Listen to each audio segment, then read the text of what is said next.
17 de marzo de 1969, la dirigente del Partido Laborista, Golda Meir, asume como primer ministro de Israel. Meir, nacida en Rusia, estuvo entre las primeras mujeres en ejercer como jefe de gobierno. 1978. Tras el fracaso de negociaciones entre los regímenes militares de Augusto Pinochet y Hugo Banzer para otorgar a Bolivia un acceso al mar, La Paz rompe relaciones diplomáticas con Chile. 1992. Una autobomba estalla frente a la Embajada de Israel en Argentina en pleno centro de Buenos Aires. La explosión dejó 27 muertos y 350 heridos, además de grandes daños materiales. Hasta hoy no se ha determinado quién realizó el atentado. Los hechos del 17 de marzo del año 2006 en Última Mirada.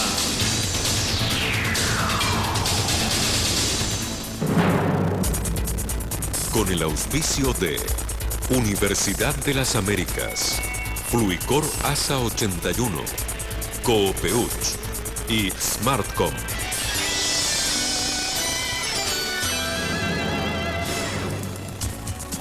¿Cómo están? Bienvenidos a Última Mirada.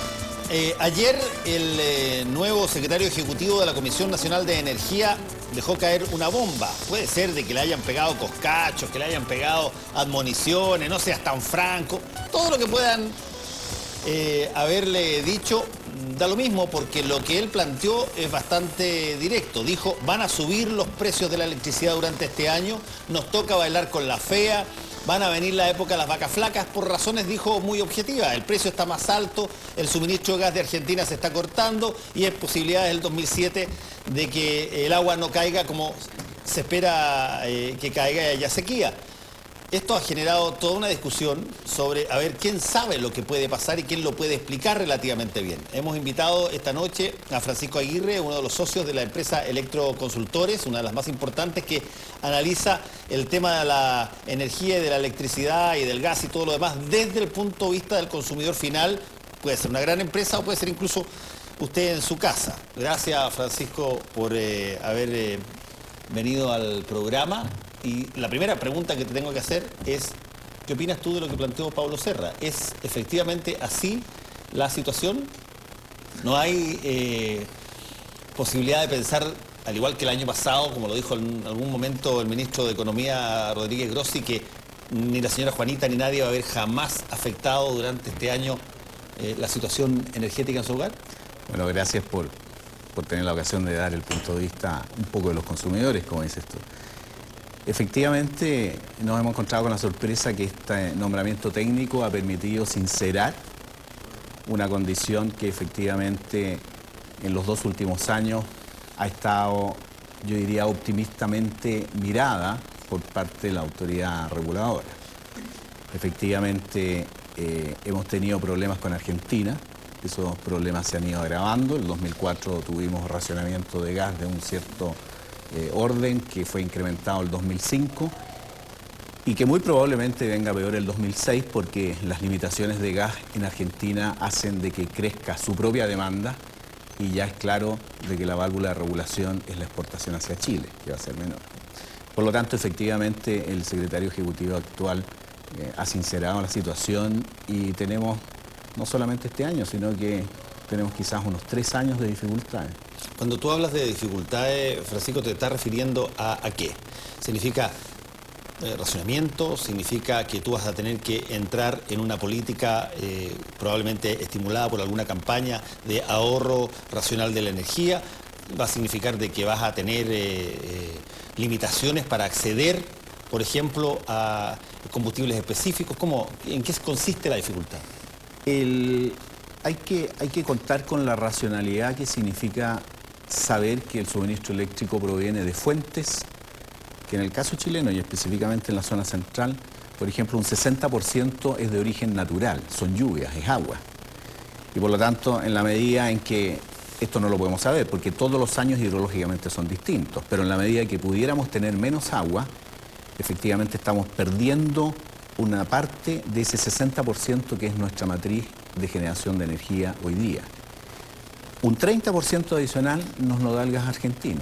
y es evidente que en la medida en que seamos racionados y sigamos siendo racionados por Argentina, vamos a tener una reducción en esa parte también. Por lo tanto, todos esos rellenos que nos provoque la falta de agua o de gas argentino van a tener que provenir de combustibles fósiles como es el carbón o el petróleo. Hasta el punto en que eventualmente pudiera ser tal la pérdida de agua como combustible o de gas natural argentino que pudiésemos ser insuficientes en poder reemplazar esa energía. Ahora, el año 2005 fue hidrológicamente muy bueno y hoy día, este año 2006, lo hemos comenzado con embalses llenos, lo cual quiere decir que aunque tengamos racionamiento de gas argentino y aunque nos falte agua este año 2006, probablemente vamos a poder aprovechar estos ahorros y pasar sin ningún problema este año 2006.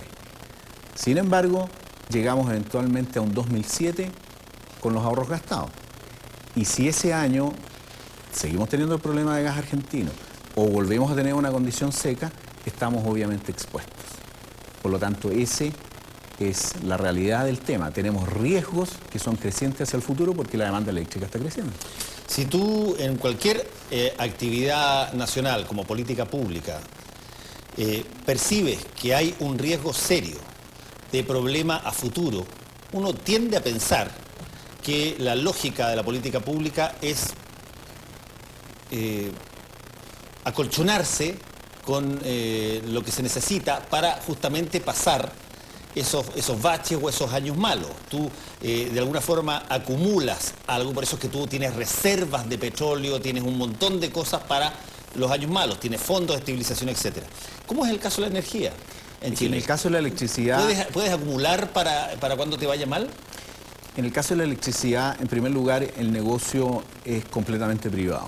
Por lo tanto, las decisiones se toman coordinadamente y conforme a la ley lo señala, por parte de un ente que reúne a todas las empresas productoras de electricidad y une a los transmisores para efectos de establecer una política de uso de los recursos que tenemos, sean estos aguas, sea petróleo, sea gas natural o carbón o lo que sea. Ahora, ese organismo que se llama Centro de Despacho Económico de Carga tiene la misión de prever eventuales dificultades futuras y por lo tanto guardar agua en los embalses como hoy día se está haciendo y generar anticipadamente, por ejemplo, más con carbón.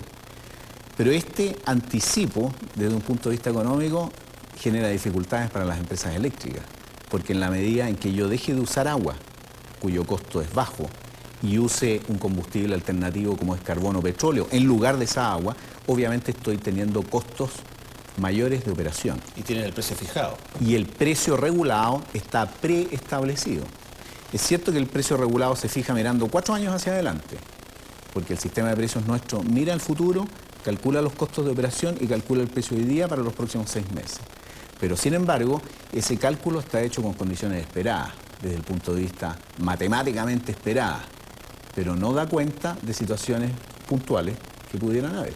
Y para ello, estas decisiones que toma este despacho económico de carga son muy importantes.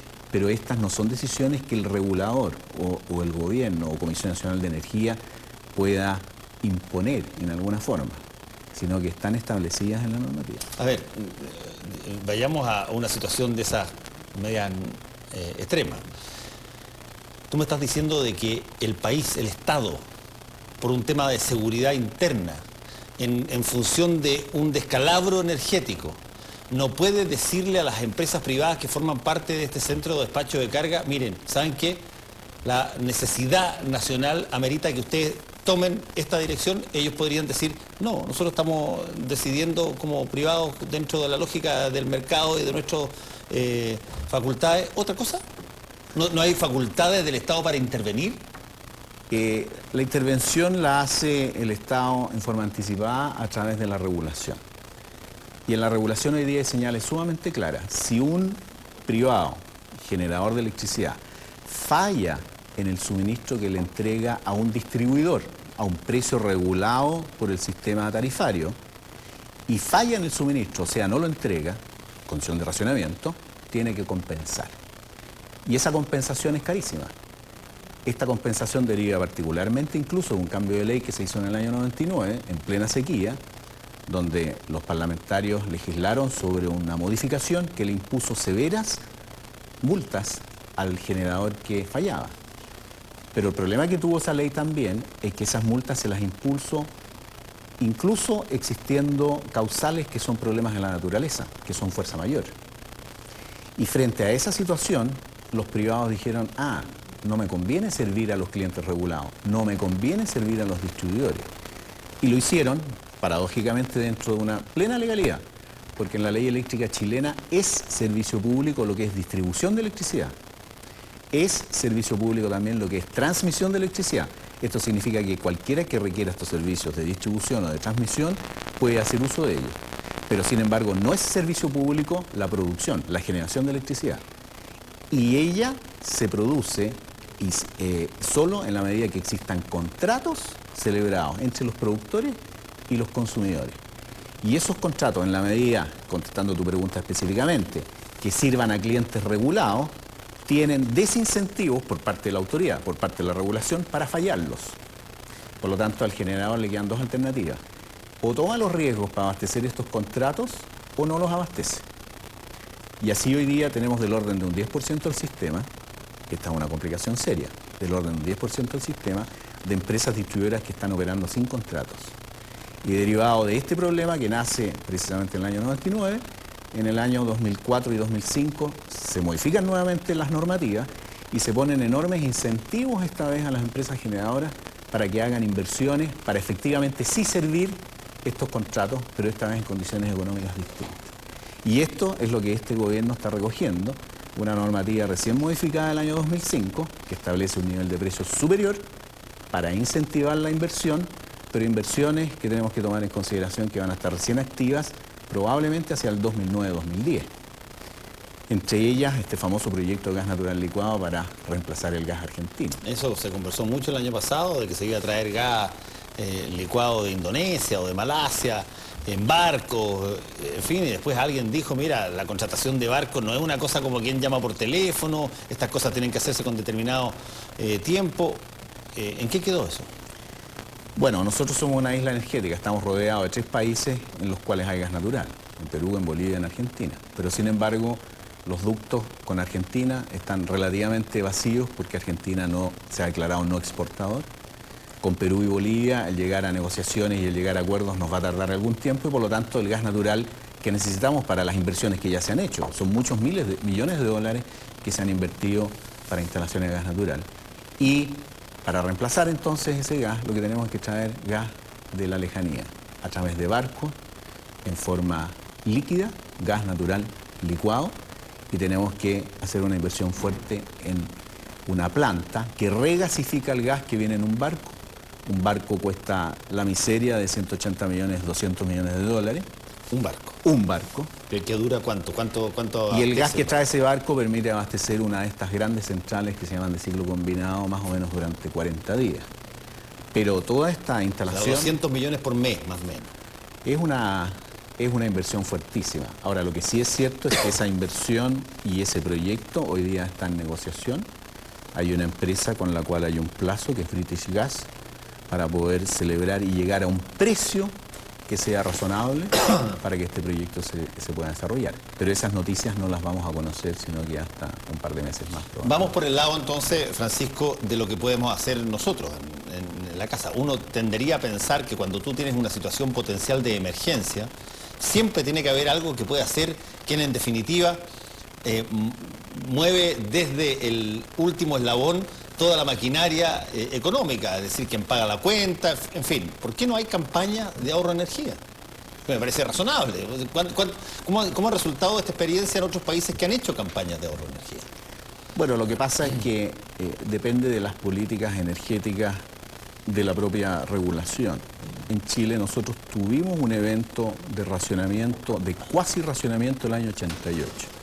Nosotros logramos reducir la demanda un 15% prácticamente sin obligar a nadie a ser interrumpido obligadamente en su suministro. Y simplemente a través de una campaña. Ok, se incentivó a la gente a que ahorrara.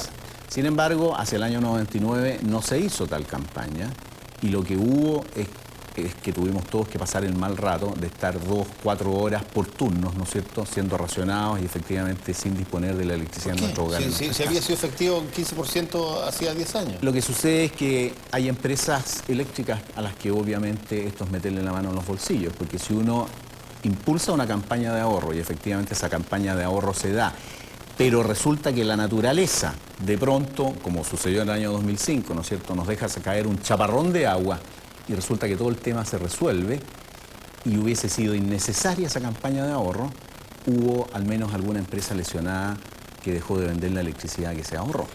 Ahora, yo creo que más bien el tema tiene que quedar en manos de la conciencia de cada uno de los consumidores. Los grandes industriales y mineros, por ejemplo, tienen lo que se llaman costos de falla que son altísimos. El no disponer de 1 kWh es un costo muy alto, por lo tanto tienen que tomar ciertas medidas preventivas. Entre esas medidas preventivas están las de respaldar sus propias instalaciones o las de hacer eficiencia energética. ¿Y cómo están los respaldos? En general los respaldos hoy día a día están creciendo. Hay mucha gente preocupada efectivamente. Repito, esta no es una preocupación para el cortísimo plazo. Este año 2006 no debiéramos tener ningún tipo de problema. Pero sí tenemos que estar claros de que el 2007 y 2008, más aún la economía está muy buena. Las tasas de crecimiento del consumo eléctrico están creciendo. La oferta no está igualando ese crecimiento de demanda. Y por lo tanto vamos a tener hasta que este tema de inversiones que se van a ver realizadas recién hacia el año 2010 esté clara, vamos a tener que hacer algunos esfuerzos. Si la naturaleza nos ayuda, no vamos a tener ningún problema. Si Argentina de alguna forma no nos sigue aumentando, por lo menos el racionamiento, nos la vamos a tener que arreglar. Pero finalmente el tema se va a traducir en un tema de costos. Y ahí está donde la autoridad dice que probablemente los precios vayan a subir. Porque hay medidas de emergencia que se pueden tomar y soluciones a relativo corto plazo, porque yo puedo instalar máquinas de emergencia en 4 o 6 meses, pero esas máquinas de emergencia funcionan con petróleo. Y en consecuencia tengo que incurrir en los costos.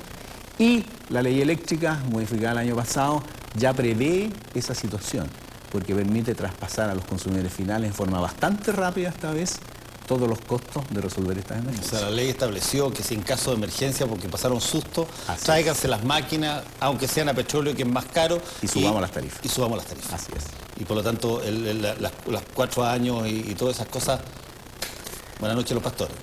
Antes, en el sector eléctrico, los productores tenían muchos riesgos y tenían que sobrellevar estos riesgos de faltas de agua en la naturaleza o otros eventos como estas fallas. Hoy día la modificación de ley eléctrica está traspasando gran parte de los riesgos del negocio de producir electricidad, hoy día definitivamente al consumidor final. Eso es algo que los consumidores todavía no saben, todavía no logran apreciar completamente. El año pasado los precios mayoristas subieron ya 30% derivado de la aplicación de esta normativa. A la señora Juanita la tarifa le subió entre un 15 y un 20%, algunos quizás no se han dado cuenta, pero la realidad es esa.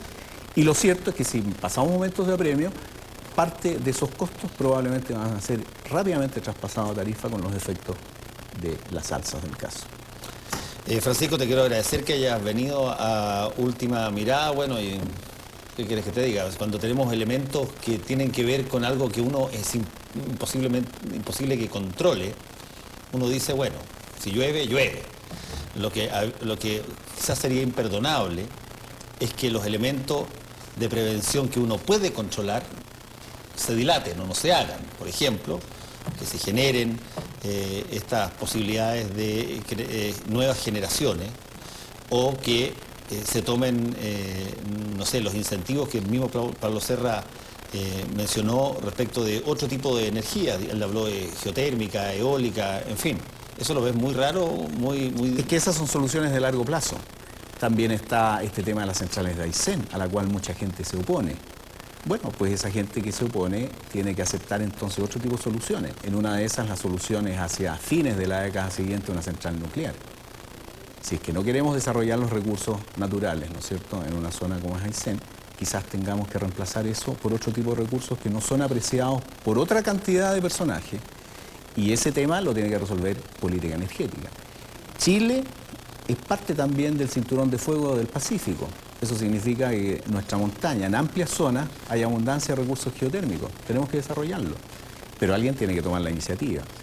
Porque el recurso geotérmico es perforar, tal como se busca petróleo, y muchas perforaciones en ciertas zonas para tratar de localizar el recurso. Y en eso hay que hacer inversión. Probablemente a esa inversión le corresponda las primeras veces, ¿no es cierto? Más bien quizás hacerlas al Estado. Francisco, un millón de gracias por haber estado con nosotros en Última Mirada. Gracias a ti.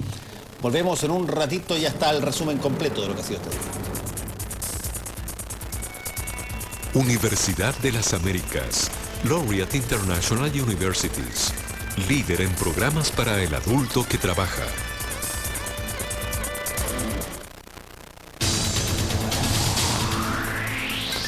...17 de marzo de 1858... independentistas irlandeses fundan la Hermandad Republicana Irlandesa, que preconizaba la revuelta armada en contra del dominio británico en la isla. La organización es el antecedente histórico del Ejército Republicano Irlandés, IRA.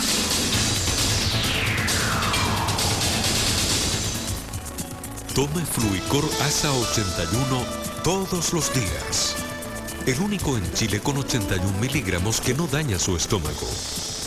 Prevenga enfermedades del sistema circulatorio y baje los factores de riesgo. Consulte con su médico. Fluicor previene. Hola, muy buenas noches. Para que termine este día completamente informado, le tenemos preparado como cada noche una síntesis con las principales informaciones de esta jornada. Les cuento que sorpresivamente y 24 horas antes terminó el Consejo Directivo Ampliado de la UDI. La reunión se buscaba terminar con la disputa interna y definir cómo se va a elegir a la nueva directiva. Pero a cambio terminó con más tensión que antes e incluso uno de sus integrantes se retiró indignado de la asamblea. Furioso, así estaba el alcalde de Las Condes, Francisco de la Maza. Indignado se retiró de la asamblea convocada por la UDI y las Termas del Corazón en los Andes. Molesto por lo que dijo fueron descalificaciones personales. De la Maza y un grupo de alcaldes del partido reclamaban modificaciones en el sistema de elecciones internas y demandaban más participación de los militantes. Sin embargo, la reunión al parecer solo agitó más las aguas. Terminó 24 horas antes y con la aprobación del voto político que sentenció el triunfo de la directiva gremialista por sobre los disidentes. Hubieron algunas críticas a la forma que yo las acepto, pero ya cuando empezaron con algún tipo de calificación personal, me parece que no corresponde. ¿Quién hizo esa descalificación? No voy a mencionar porque no me interesa. Michelle Bachelet entregó los nombres de los personeros que integrarán el Consejo Asesor que delineará la reforma al sistema previsional. El grupo está compuesto por 15 personas, quienes deberán entregar un informe el 15 de junio al Comité Ministerial y 15 días después a la Presidenta para que se despache el proyecto al Congreso. La mandataria pidió un alto contenido ciudadano para esta reforma, la que calificó como una obligación moral. Hay supuestos sobre los que se construyó que no se cumplieron. El sistema tiene baja cobertura, baja densidad de cotizaciones, deja fuera a una enorme cantidad de trabajadores independientes, prácticamente el 95%, muestra poca competencia y altas comisiones, no da cuenta de las complejidades del trabajo moderno, alta rotación, alta informalidad, ¿no es verdad? Y discrimina a la mujer, entre otras de las falencias conocidas. En un confuso incidente resultó herida de bala una mujer de 50 años en la ciudad de Viña del Mar. Los hechos se registraron en una estación de servicio ubicada en el Camino Internacional. La mujer, identificada como Elsa Gómez, habría sido secuestrada por Marco Andrés Carrera Montiel, de 59 años, y al llegar a la bencinera, la mujer habría intentado escapar. Los testigos alertaron a carabineros, quienes interceptaron al autor del disparo. Al verse rodeado, tomó el arma y se suicidó. La mujer fue trasladada hasta el Hospital Van Buren, fuera de peligro de muerte. El ministro Víctor Montiglio modificó los procesamientos en el caso Caravana de la Muerte, eliminando la figura del secuestro permanente y cambiándola por homicidio calificado. El juez emitió una resolución en la que redefine las encargatorias de reo del general Sergio Arellano Stark, el capitán Marcelo Morembrito y de los oficiales Armando Fernández Larios, Juan Chiminelli, César Arredondo y Carlos Rojas Hidalgo, quienes pilotaron el helicóptero Puma que recorrió Chile eliminando opositores del régimen militar. El juez queda en condiciones de aplicar la prescripción del caso, si así lo estima conveniente. En Uruguay, 7 personas murieron durante la grabación de un concurso televisivo en el pueblo de Yang. La tragedia se produjo cuando algunos participantes debían mover una locomotora tirándola con cordeles, situación que se descontroló ya que una gran multitud se acercó a colaborar. Al no estar al máximo en ese momento las medidas de seguridad, sencillamente porque no era el momento en el cual se iba a tirar, resultaron arrolladas por la locomotora una serie de personas. Según las autoridades, 10 personas fueron internadas de urgencia en hospitales locales, varias de ellas en estado grave y otras con pérdida de extremidades. Tropas norteamericanas e iraquíes se movilizaron por segundo día en la zona noreste del desierto de Samarra, en una operación que busca derrocar el centro de la insurgencia. Esto según la inteligencia militar. Se informó que hubo cerca de 40 detenidos, que posteriormente fueron liberados. Unos 1.500 efectivos militares entre iraquíes y extranjeros, más 200 vehículos y 50 helicópteros participan de la misión. Se ha dicho que es la movilización de tropas más grande en 3 años desde que se iniciara la invasión a Irak. 8 cuadras. Claro. Vamos a ir directo a la frase del día. Estamos conversando con Mónica Esquivel sobre los vericuetos de este problema de las contribuciones, porque el alza electrónica no es la única cosa que eventualmente se viene. Las alzas de las contribuciones están generando cualquier cantidad de chispazos y uno de los más directos, a mi modo de ver, y más frontales, se escuchó esta mañana. Yo lo escuché mientras venía bajando a la radio. En Radio Agricultura estaban entrevistando al senador demócrata cristiano Hossein Sabbag y en un momento dado él argumentó que no se estaba implementando por parte del Servicio de Impuestos Internos el espíritu de la ley que votaron sobre las rentas municipales 2, que tenía que ver, dijo él, con que nadie podía ser grabado con más del 10%, 15% de lo que era el avalúo fiscal previo. Y lo que él entendía que había hecho el Servicio de Impuestos Internos, que había entendido distinta ese espíritu de la ley y había entendido de que el 15% de avalúo nuevo correspondía al total del sistema de cobro. O sea, había algunos que le iban a cobrar 300, otros que le iban a bajar las imposiciones y el promedio de todo eso le iba a caer dentro del 15%. Entonces ahí Sabbag dijo, no, eso no tiene que ver con lo que nosotros legislamos, no tiene que ver con el espíritu. Ellos están dedicados nada más y todo el tiempo a estudiar esto, mientras nosotros tenemos que dedicarnos a miles de leyes, nos tratan de pasar gato por liebre, y se lanzó la frase del día como advertencia. Hossein Sabbag dijo, si no se nos escucha, a lo mejor no vamos a tener buena voluntad para despachar otras leyes. Cuidado, lo importante aquí es que razonemos, que nos escuchemos, no se puede actuar con soberbia. Senador demócrata cristiano Hossein Sabbag, uno de los vicepresidentes de la mesa actual de Adolfo Saldívar. ¿Qué significa esto de, ojo, cuidado, porque en algún minuto ustedes nos van a venir a pedir que les aprobemos sin más y rápido, porque se necesita los aumentos de pensiones, las 36 medidas que ha jurado implementar en los primeros 100 días la presidenta Michelle Bachelet, y resulta que nosotros, es que no nos pescan en una cosa que es sensible, porque nosotros nos joden en la puerta y nos preguntan nuestros votantes, ¿cómo es esto? Si usted dijo que no iba a subir más del 10 o el 15% y ahora me están subiendo 200. Usted está mintiendo, señor. Así lo dijo hoy día Hossein Sabbag. Sí, qué amenazante su frase, sobre todo después que ayer incluso la misma presidenta Michelle Bachelet ella recalcó esta necesidad, esta sensación de que ella quiere trabajar directamente con el Parlamento en su conjunto, también con la oposición, para poder despachar lo más rápido posible las leyes que ella prometió en su campaña. Bueno, entonces esto suena como bastante, es que una advertencia, sobre todo en estos tiempos. Lo que pasa, Mónica, es que esto revela un poco cuál es la temperatura en términos de las responsabilidades que tiene cada cual. Esta es una ley que heredó Michelle Bachelet. Sí. Michelle Bachelet no forma parte de quienes generaron este proyecto de ley de rentas municipales 2. Ni lo negociaron, ni lo administraron, ni lo conversaron con el Parlamento. Lo recibieron y ahora se encuentran con este pastel, que es un pastel, porque los parlamentarios dicen, como lo dijo Hossein Sabbag en la mañana, y yo lo encuentro en ese sentido toda la razón, dice, mira, nosotros todos hicimos campaña para reelegirnos sobre la base de que las contribuciones que se iban a aumentar, porque teníamos que decir la verdad, no iban a significarles un impuesto al patrimonio. Y resulta que lo que se tasó por parte del Servicio de Impuestos Internos ha sido en realidad un impuesto sobre el patrimonio que es ilegal.